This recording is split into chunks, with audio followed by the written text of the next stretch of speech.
Garett Klassy, the Director of Athletics with the Fresno State Bulldogs, returns to the Big Mountain.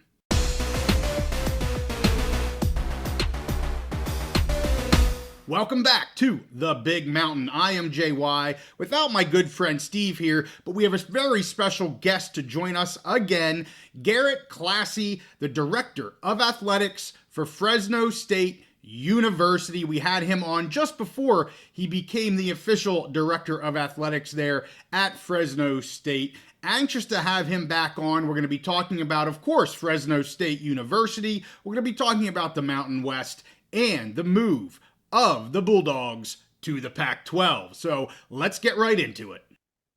Welcome back to the Big Mountain, Garett Klassy, and Happy New Year. Happy New Year to you too. It's a pleasure to be on again. Thanks for having me back. That means I didn't screw it up the first time. Oh, not at all. No, not at all. You were actually the first Director of Athletics that we had on here on the Big Mountain, so you will always hold a very special spot here for our podcast. And I really appreciate you taking some more time to come back on, talking about Fresno State University, talking about the Mountain West, and of course, talking about the Pac-12 and where you're going to be headed, or Fresno is going to be headed here in the not too distant future. But I'd like to just take a step back again. The last time we had you on, it was right after you had accepted the Fresno State job, hadn't even moved to California yet at that point. I was still trying to obviously figure out that move and whatnot. Now you're about 5 months in here to the position at Fresno State. Would love to hear just kind of how your first several months have gone, and also what has, kind of taken the bulk of your time.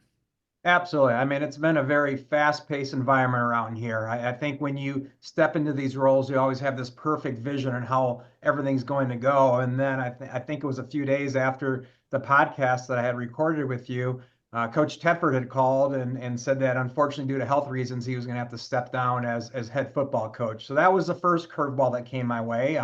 Fortunately for us, we had a capable interim candidate coach ready to roll because Coach Skipper had coached the bowl game the previous year. And so that made the transition a little bit easier, but still, all kinds of thoughts. You think you're inheriting this legendary coach, Hall of Fame level coach, and football programs on solid ground, and you kind of have to change your priorities and change your gear from there. But after that, things are great. I mean, the best thing we have going for us at Fresno State is that we have incredible leadership here, and that starts with President Jimenez Sandoval.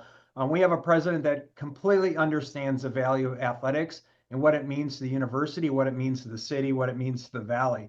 And he understands that the value it brings to a degree from Fresno State as well. And so someone sitting in my chair, it really doesn't matter how good or bad they are if they don't have support at the top. And it became apparent to me from the interview process and working with them the last five and a half months that we have the right leadership to take Fresno State to the next level. And so working in cohesion with him on getting some of these initiatives done has been great. So of course we had the football piece. We've also had obviously, getting into the Pac-12 was a big piece of that. And now, we're focusing on the future. How do we put a strategic plan together to really outline the next 3 years? How do we catch up to our peers going into the Pac-12 conference, and how do we remain competitive and keep winning championships while providing the best student-athlete experience as possible? Yeah, fantastic. And I know that was one thing you talked about on our first discussion was just the leadership role there, and that's something that drew you to that university. So it's great to hear that is what you were expecting is what you found to be true as you moved into that. You talked about football, and we're a big football podcast. That's what we do here on the Big Mountain. So I'm going to go right into that. You talk about the coaching change there. And it was announced here just about a month ago, I believe, that Matt Entz, who was the former head coach at North Dakota State University, Bison's just won another national championship there at FCS here on Monday. But he was hired to be your next head football coach for the Bulldogs. Just would like to have you talk about that a little bit more, maybe what stood out to you in the interview process, the key reasons for the hire. And I know I have a lot of followers on X that are massive Bison fan. They're massive North Dakota State fans, so they know him very well. But the rest of the Mountain West and Pac-12 maybe don't. So we'd love to hear from you on that. Sure.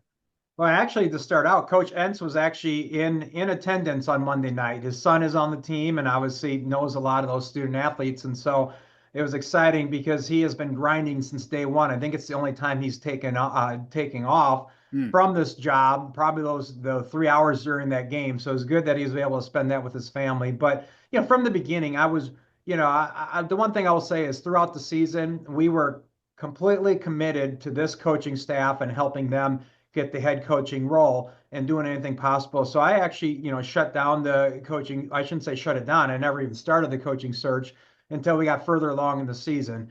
And what we were looking for is really, I wanted someone with head coaching experience. I think it's really difficult in these jobs to emulate sitting in that top chair. And even in my role, I know that my first AD job was at UIC, which does not have football, but still you learn a lot about yourself sitting in that chair. Yep. And you have to fail some and you have to learn from those mistakes and move forward. And so to have someone with head coaching experience, someone that has won national championships, someone that has proven to connect with young men, someone that can build a strong culture, and someone that, quite honestly, Bulldog football is special and unique. We've had a lot of success here throughout the years by hiring great coaches and not really reinvesting that much into the actual program itself. And so I wanted someone that could engage this community so we could fundraise, so we could sell tickets, and we could reinvest back into the program to build this into a destination job. And Matt really checked all those boxes. I mean, if you watch the Bison, they play the style of football. You want to control the line of scrimmage. You want to play complementary football. You want to have strong special teams. And so that was the style of play, because the last thing I needed to do was come in here, someone that was considered an outsider. I think they consider me one of their own now, but you don't want to come in, completely change, the offense, the defense, the type of kid that we have here in the Valley. We want to make sure that we keep that going, because we have a formula here and we've won a lot with not as many resources. And so we have the blueprint. We wanted someone that could actually, kind of not follow that blueprint to a T, but could bring in their own touch to it, but keep the same values and the core principles of that blueprint. Yeah, that makes complete sense. I mean, you're coming off one of the best Western head coach football coaches with Tedford there. I mean, just been there for decades and just super successful. So I don't know if he feels like he has big shoes to fill there with Coach Tedford or not, but we think it's a great hire. We talked about all the coaching hires that the Mountain West had on a previous show that we had, and we gave this one a really high grade. We're anxious to see what he's able to do there with the Bulldogs for sure. I appreciate it. And I think that year at USC, excuse me, Yep. really showed that he was willing to take a risk on himself and really grow and understand more of the intricacies of the transfer portal and NIL as well, too. And so that obviously was very helpful throughout this process. Yeah, a lot of challenges here. I know that's, again, one thing we talked about, just the environment with NIL, the environment with the House settlement coming up. I do have a quick question on that towards the end of our segment here, but I want to get to kind of where things are at right now here for 2025 and certainly looking into 2026. So again, the last time we spoke, I don't even think you were officially in that position yet. I mean, you had been awarded the position or whatnot, but I don't even believe your first day had technically begun yet. So It was awesome that you gave us your time then. But I would like to look forward here in terms of, at that time, you spoke about just several days in, you got the call about the head coaching change that you obviously had to jump on and deal with. Did you have any inclination at that time that what was happening with the PAC and Fresno State being a part of that was even a possibility? Were you involved in any of that decision-making process? Or was that another item, kind of like the head coaching gig, that was like, wow, this just happened really quickly that I wasn't fully aware of? Yeah, no, that was not discussed during the interview process. None of that process had started until I began. Okay. And it was very fast moving. And the one thing you learn in college athletics, if you don't adapt, you don't adjust, you're going to be a dinosaur. And I think you're seeing this every single day, and the changes are coming every single day to college athletics. And so to have the opportunity to partner, which we felt like were some of the premier brands in the Mountain West Conference, and recreate a storied, historic conference was an opportunity we couldn't pass up. And when you're in the business as long as I've been in, it's been almost 30 years. You have great relationships and you meet people throughout. And luckily, I knew the consultant, the PAC, well, Oregon State and Washington State, or the Pac-12 had hired to figure out what's next. And that wasn't necessarily creating their own conference. I think everything was on the table, but I know that, we had a strong emphasis here at Fresno State to really tell our story my first few weeks and months here, to show all the great things we have here. And obviously having the Red Wave as our fan base, selling out every game, averaging over 40,000 people every single game. Our social media presence, being the only show in this Valley footprint, which is, depending how you define the Valley, is anywhere from 3.5 million to 5 million people, all helps when it comes to being able to elevate your conference and do different things. And so for us, it was about taking a leap of faith, and revenue is important, visibility is important, and we feel confident that moving to the Pac-12 is not only going to enhance and improve athletics, but it's going to add value to the entire university. And the president obviously was intimately involved, but this was something that we tackled together, and we feel like it's and we know that it's going to be the best interest of Fresno State long term. Yeah, great. And you already gave a few of the factors, some of the things that you looked at, and reasons for that decision that was made. I guess just a couple quick follow-ups. If you could pinpoint maybe the top few, I'm not gonna say the top one, I think that's always very hard to do, but if there were maybe 1, 2, 3 really keys that really went into that decision-making process that really pushed the envelope there, just would be interested to know maybe what was kind of at the top of that. Sure, there's plenty of things that were discussed. And then the other thing, just was curious as to how those discussions even were initiated, because you mentioned that you kind of knew what the Pac-2 or Oregon State and Washington State were kind of looking at. It wasn't necessarily a rebuild that was always out there. That was fun to talk about. We certainly talked about it here on the Big Mountain, but maybe that wasn't even at the top. So how did that even happen so quickly? And maybe what was who or what was the spearhead in making that happen so quickly?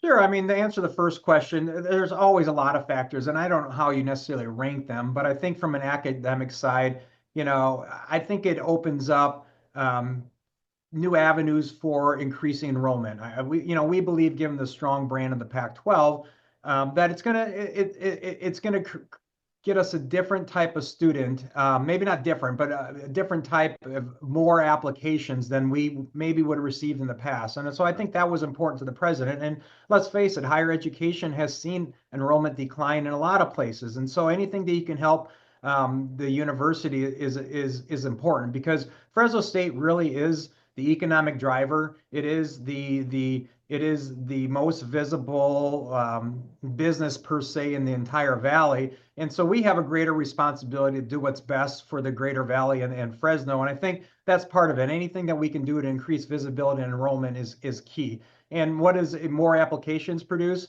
Obviously more students, which should increase or give you a better yield per student, which should increase your academic standing. So that was important. And then I think it also opens up some grant opportunities for the research side of things. From an athletic side of things, obviously all you hear nowadays is revenue, revenue, revenue. So, it was a little unprecedented making that move, because most people that change conferences, there's already a TV deal in place, and you know what that is going to be. And so we're still working through those elements, but we're confident with the brands that we partnered with. That is going to be an increase for us, that for Fresno State, giving our budget, is going to make an incredible difference. And by any metric that is out there, going to the Pac-12, we're going to have the smallest budget out of any of the schools that are entering the Pac-12 as it sits now.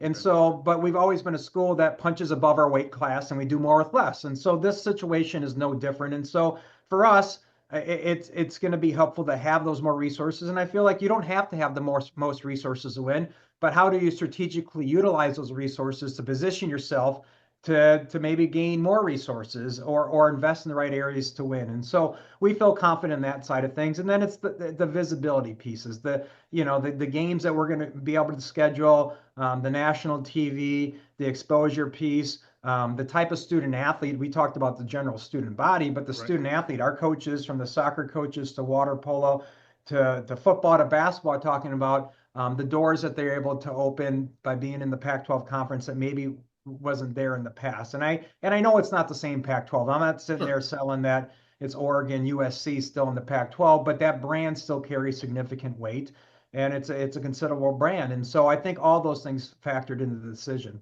As far as how we went through this process and how it began, I mean, there was a lot of different iterations. We didn't even know where we stood on the whole thing. We were at, first were, had to gauge our interests, and it had to make sense economically. It had to make sense long term for us too. And so there were some discussions that went pretty fast at the end. But knowing that we could partner with 3 other Mountain West schools and what we felt like were 3 of the premier brands in the Mountain West, it really was a no-brainer. We're excited to be members of the Pac-12. We're very humbled and really appreciate and love their membership in the Mountain West Conference. Gloria is an incredible leader, and it was nothing against the Mountain West. It really had something to do with how do you grow your business moving forward, going to the Pac-12. And Mountain West has been great partners for a long time, and we love this conference, and they're doing a great job adding members that they feel are additive to their conferences as well too. And we're proud members for the next 18 months. We're still going to compete hard. We're going to be great partners. We're participating in the meetings. And so, for us though, I think in business, college athletics has never really operated this way, but in business, you don't get ahead by thinking like your peers. And I think fortunately or unfortunately, college athletics has always been a little bit of the herd mentality, and they think if it works at this school, it's going to work with that school, and if it works at that school, it's working at this school. I think you have to think a little bit differently to get ahead of your competition, and I think that's the point we're at. It's not that we still aren't all collegial, but we're all looking out for our best interest more than ever, just because it's almost a game of survival of the fittest at this point. Yeah, absolutely. And nobody can fault a president or an athletic director or whomever, to be looking out for the best interest of their university. That's what you're there for, right? Yeah. It's great to be in a conference where, everybody, I don't want to say everybody gets along. Like you said, everybody's collegial and everybody gets along, but you have to do what's best for the university. And I think a lot of people sometimes forget that in this realignment stages that we're in. Everybody likes to point fingers and blame this person and blame that person, or blame a commissioner for something. And that's really, I think they're losing sight of why things are actually happening here. So I appreciate your comments there. Well, but a little history lesson, Jason, I think, and I forget the year, but this all started in 1987, and everyone's going to go, what? 1987? Well, that was when the Supreme Court ruled that each conference could negotiate, or each school can negotiate their own television contracts. And so this was just a matter of time. I feel poorly and I say we, because the NCAA is a member-run institution. It falls on all of us that we didn't get out ahead of this and create a model that was more sustainable. But we're in the situation we are in. We have to control what we can control and make the best out of it. And if Steve were here, I would take a jab at Penn State right now, but I can't do that because he's not sitting beside me, although I just did. There you go. So you mentioned the next 18 months, you're obviously, you're in a position where many schools have been here over the past few years in this new age of realignment, where you're kind of in a conference, and you can use that with even the additions that are coming into the Mountain West right now. They're all kind of in this position of, hey, we're maintaining our commitment for you guys, the Mountain West. We have that through 18 months. Of course, that is what it is. And I'm anxious to follow you again in football next year as a Mountain West guy. But what do you expect the future to look like then into the PAC? So, as you go through the Mountain West, I'm not gonna say you're forgetting about the next year. Obviously you're going to perform, you're going to do all your athletic competitions and all that kind of jazz. But what does that look like then into the future of the PAC? Yeah, I mean, obviously we have a lot of ground to make up when it comes to the revenue side of things, and what makes it even more difficult is the House settlement, and how are you going to opt in, and what are you going to share revenue wise with the student athletes. And so putting all those pieces together is a game of Tetris. We have about 20 to 25 models we're working through to figure out what it looks like from a budgetary standpoint and a revenue standpoint moving forward. But the reality is that we're going to have to be more aggressive, from ticket sales to donations to outside revenue streams. The one thing college athletics has not historically done a really good job is monetizing all their assets. And so, we're looking at adding concerts to Valley Children's Stadium. We have camps out there right now, youth camps. I mean, yes, there's some wear and tear, but A, it gives back to the community, and B, it shows our fan base that Valley Children's Stadium isn't just a 6-time-a-year venue. It's a community venue, and everyone needs to do their part to enhance and build and grow what we're doing. And I think we're doing all those things. And then it's from a staffing aspect, right? I mean, Oregon State, Washington State's going to have an advantage of the staffing standpoint. And we've always had one of the smallest staffs in the Mountain West. And that's not, that's not going to happen overnight, but we have to make sure that we're investing in the right staff. And we don't have any mulligans. We don't have, I laugh. I've been at some very large institutions with $200 million budgets, and there's some legacy staff members that are like, we joke the associate AD for stuff, where they just get to be ambassadors, and we don't have that luxury. We have to hit on every single position. And so what I'm doing is lifting up the hood, looking at every single expense in the budget, making sure every staff member knows what the expectations are, what their responsibilities are, so that we're all going in the same direction. And I'll be honest, with everything going on with football and the Pac-12, I haven't had a lot of time to do that early on. And so right now, this is what I spent my entire break doing over Christmas and New Year's. And we're bullish on our future. We're going to be full speed ahead. We're not, like I said early on in this, we're not going to the Pac-12 for participation trophies. We're not just celebrating because we got there. We want to now figure out how can we dominate and compete at the highest level there. Yeah, that's great. So the next two questions are questions that everybody's asking. They're all over the social medias. And of course, I have to get into these with you as well. The first one regarding members of the Pac-12 moving forward. Of course, we know there are 7 football members as we record here right now. Do you have any preferred number of conference members for football, and also any targets that you would actually like to possibly obtain with the Pac-12?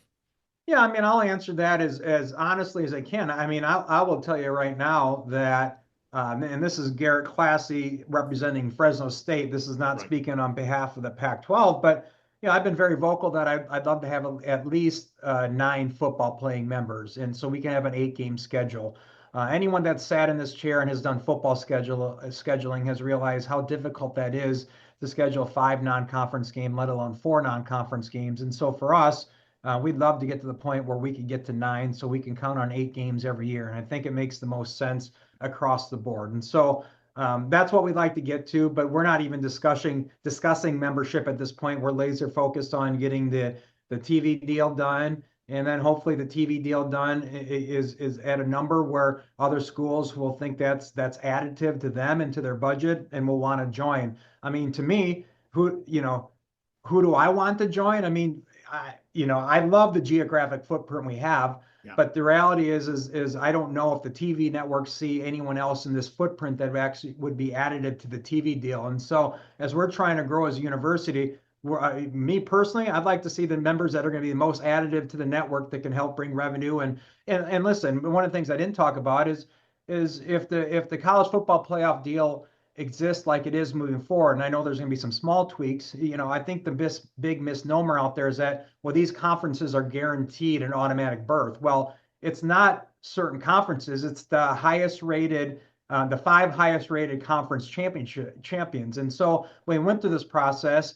As we looked at the historic background of the schools that are formulating the new Pac-12, that champion would have been the 5th highest rated champion based on any metric moving forward. And so for us, that's big that someone from this conference moving forward is going to be in the CFP if it stays the way it is now. And so I tell you that because I want to make sure that whoever we bring is added to that, and make sure that we can still solidify ourselves as the 5th highest rated conference in the country. Yeah, and to that point, I love the way the CFP worked out this year. That Boise actually made the 3 seed. We talked about them. They were my favorite to make the college football playoff this year from the group of 6, as I've been calling them. And then even early on, we said, hey, they have a real shot at the 4 seed, with the Big 12 being kind of where they were at there in the middle of the year. We didn't ever foresee them being the 3 seed, but I think it helps. To your point, it helps people understand, hey, there's no guaranteed spot. This goes to the top 5 conference finishers, and it doesn't matter what conference those are. So hopefully Boise put some of that to bed this year, the way they were able to get that 3 seed. So yeah, absolutely. Yeah, and they should have been there. They deserve to be there. And so we're excited. We didn't obviously know that Mountain West Pier would be in that spot, but we are obviously cheering for them along the way. And some of the Red Wave that are going to watch or listen to this podcast will say, you never cheer for Boise. Well, I operate a little bit different. Boise winning and being at a high level is good for all of us. So when we play them, we want to beat them every single time. But Jeremiah does an incredible job up there and Yep. is very talented. And so, hey, we want everyone to have a strong football team in our conference and in our new conference moving forward.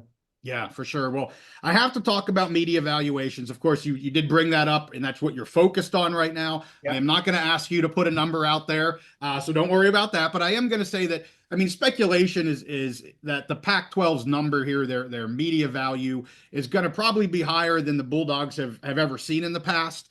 And again, I'm not asking to put a number out there, but do you have any revenue targets that you would like to hit for this new PAC deal and for specifically your budget there at Fresno State? You talked about some of the needs you may have, really building that into 2026 and what you're hoping for. And again, I don't need a number, but do you have certain targets that you're really hoping to be hitting there at Fresno State?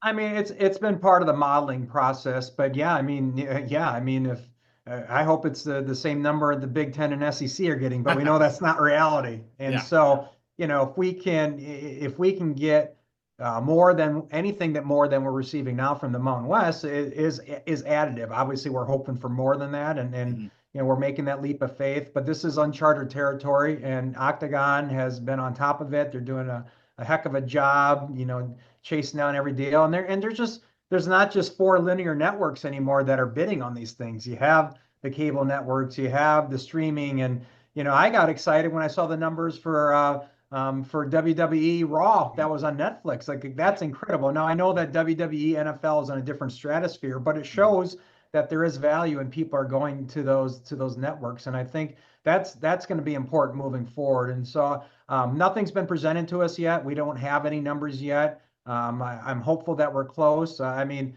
all these pundits out there throwing out numbers. I don't know where they're getting them from, but they have more information than I do. So they must be getting them from somewhere. But yeah, I mean, anything that's north of what we're receiving now would be a huge benefit to Fresno State athletics. And do you have a timeline on that by chance, or is it still just kind of dependent upon, your consultants and who you're working with there? Yeah, I think it's dependent on the consultants. I think the timeline that's out there is hopefully we'll have some numbers in front of us sometime, through March Madness. I don't know if that's concrete. I think it's, I don't think you ever put deadlines on this. I think once you get into any negotiation process, if talks are moving forward and you have a couple of good partners you're talking with, you negotiate and you throw numbers back and forth until you get the deal that both sides happy with. So I don't know if there's necessarily a deadline, but we do know that we need to get something wrapped up here in the spring so that we can, figure out who at least one more member is going to be to get that 8th football playing member. Yeah. Well, I know there's a lot of PAC fans that are anxiously hopeful for that number when it comes out here, hopefully in a few months, as I'm sure you are as well. Last question I have, and this is, of course, Steve's question. He loves to focus on the House settlement because we truly understand what this is really going to change with college football, assuming it goes through as many people as what you can see the settlement to be right now. I mean, I listened to NIU's press conference here when they announced that they're going to be adding to the Mountain West. And this was one of the things that their AD talked about several times, just how big of a deal this House settlement could be and being unsure exactly what it's going to mean moving forward. So with the expectations, this being hopefully finalized here in the next few months, again, we don't technically know if that's going to happen, but that is the expectation. Do you have any idea whether or not Fresno State's going to be a full participant in revenue sharing? What do you think that might look like, or is it still just too early to tell until you're able to see what that settlement actually is? Yeah, we fully intend to participate now at the full level. I mean, if you look at our $50 million budget and to share 20.5 million, I don't think is realistic. I don't know any business in the world that could pull that off. But right. I think what we feel confident in is that we have an incredible collective with Bulldog bred, great leadership, comprised of a lot of our great supporters. And so, we're competitive with our peers based on the numbers that you can get, even though it's tough to quantify some of those numbers. So we feel good at where we're at, but we're obviously going to opt in, and we're going to share what we can, but that remains in the air. And the one thing that I would tell both you and Steve is that even in April, when Judge Wilkin comes to some sort of agreement, I don't know if that litigation's ever going to stop, because with the roster size limits, there's going to be litigation on, why did you cut these roster spots? And then, it's always going to be going back and forth. And if schools start cutting sports because of what they have to revenue share, then there's going to be lawsuits there. And so I really hope, I was never in the camp of we need federal legislation early on, because I felt like, hey, we have smart presidents, we have great leadership. The NCAA should have figured something out, a year ago, 2 years ago, before it got to this point. The reality is it did not. And so I think now that we have leadership in our government aligned, and it sounds like Senator Cruz is going to oversee the Commerce Committee and try to move something forward. Whether I feel or my peers feel like it's bad legislation, or if it's great legislation for the schools, for the student athletes, at least it's going to be some sort of guardrails, and it's not going to be the wild, wild west. But we can't sit there and wait for it. That's probably a year or two away. We have to be able to control what we can control and try to compete as long as possible. But we're confident our donors understand the importance of revenue sharing and NIL dollars, and we've aligned our Bulldog Foundation, our fundraising arm, with Bulldog Bread, and we're going to announce hopefully priority points for donations to the Bulldog Foundation soon. And so people understand that your gift matters on both sides. And so at least we have that aligned, and we're going to work through that formula moving forward. Fantastic. So Fresno State fans, get on Bulldog Bread and help out your football team and your athletics in general, right? So we're seeing that pop up all over there. They all are having their collectives, and I love actually looking at the names. What are they going to choose? What name are they going to choose? I find that interesting. So Garett, hey, thank you so much for spending time with us again. A lot of good stuff here that we're able to talk about. A lot going on for you. I can't imagine what your first 5 months has been like. Things that you probably anticipated, and as you said, things that just completely surprise you. But that's the way of leadership when you're in those roles. So thanks so much for joining us again. Hey, we love it. My family loves Fresno. This is a great spot. I wouldn't have it any other way, and appreciate everything you do to promote college football and college athletics. I think this is a great podcast. I'm a big fan. I listen to it even when I'm not on that podcast. So you guys do an incredible job. So appreciate everything you do. Thank you so much. Yeah, we try to bring facts and good analysis, and it certainly helps when we have people like yourself willing to spend some time with us. So thanks a lot. Best of luck to you, and go Dogs. That's right. Go Dogs.